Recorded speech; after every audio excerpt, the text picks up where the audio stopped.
নারীদের সম্পর্কে একটা গুরুত্বপূর্ণ তথ্য কি জানেন? যে আপনি তাকে যা বলবেন সে আস্তে আস্তে তাই হতে থাকবে। কি বিশ্বাস হচ্ছে না? এই যেমন ধরেন আপনি তাকে বললেন যে তুমি দেখতে কিন্তু ভারী মিষ্টি, তখন সে পরিপাটি হয়ে নিজেকে আরো গুছিয়ে রাখা শুরু করবে। আপনি যদি তাকে ভালো বলেন সে আরো ভালো হতে থাকবে। আপনি যদি বলেন যে তোমার মনের মধ্যে অনেক মায়া, ভালোর জন্য তুমি নিমেষেই যে কোনো কিছু কুরবানি দিতে পারো, তখনও সে সেটা রপ্ত করতে শুরু করবে।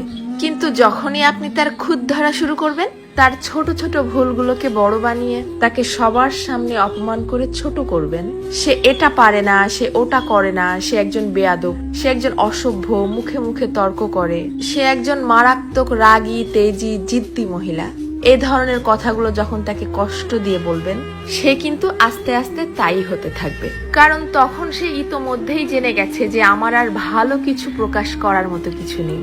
সবার সামনে যেহেতু আমি খারাপ হয়েই গেছি, তো আরো খারাপ হয়ে যাই, তখন আর সে কোনোভাবেই কারোর সামনে নিজেকে সঠিক প্রমাণ করার প্রয়োজনীয়তা অনুভব করবে না। সে ধরেই নিবে যে কেউ আমাকে ভালো বললে ভালো, আর না বললে আরো ভালো। কে বুঝলো বা বুঝলো না এটা নিয়ে আর মাথায় ঘামাবে না। এটুকু তার ঠিকই বোধগম্য হয়ে যাবে যে আমি সবাইকে সম্মান দেখিয়ে লাইনের পেছনেই দাঁড়াই অথবা সামনে, সব অবস্থাতেই আমি খারাপ। আর এভাবেই আস্তে আস্তে আপনি তাকে হারিয়ে ফেলবেন। আর একজন নারী কখনোই একদিনে বা একটা কারণে নিজেকে সরিয়ে নেয় না, এর পেছনে থাকে কোটি কোটি কারণ।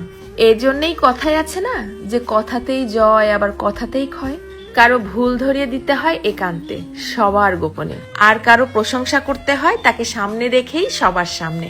কারো প্রশংসা করাও কিন্তু একটা মহৎ গুণ, যা মানুষের স্বভাব এবং আচরণকে নিমিষেই পরিবর্তন করতে পারে। মানুষ কথা তো বলতে শিখে যায় 2 বছরে, কিন্তু কোন কথা কোথায় কিভাবে বলতে হবে সেটা হয়তো শেখা হয় না 50 বছরেও। এটাও কিন্তু মানুষের জীবনের একটা বড় ব্যর্থতা।